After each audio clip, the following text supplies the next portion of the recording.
On the edge of a small town in Maine, where roads are overgrown and abandoned houses stare back with empty windows, stood an old wooden church. Its walls were warped by time, and the cross at its peak was crooked and rusty. The locals called it the Cursed Chapel, and nobody dared approach it after sunset. It was said that the church was haunted by the spirit of a former priest, Father Michael, who had died under mysterious circumstances many years ago.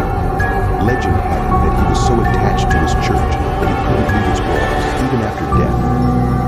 His tormented, pale ghost wandered on flaming benches and broken icons, forever reciting his last mass. In London, as the days grew shorter and the nights colder and darker, a group of teenagers from the town decided to test these old tales. Led by Tom, a brave and curious boy always in search of adventure, they headed to the church with flashlights and a camera, to capture something supernatural. As they entered the wind moaned suddenly. The air inside was cold and damp, and every step on the rocky floorboards echoed through the empty church. The teenagers looked around nervously and began to joke to mask their fear. But as they passed through the door, suddenly a voice sounded among the small. It pleaded for salvation. The boys froze, their breath beside the lights.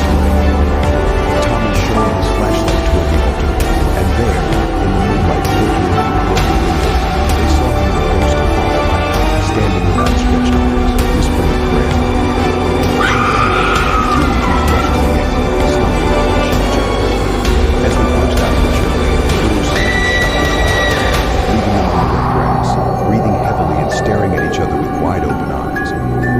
Since then, none of them dared return to the cursed chapel, and each time they passed by, they crossed themselves and moved away quickly. The story of Father Michael's ghost continued to live on in the town's legends, a reminder that some places are better left alone.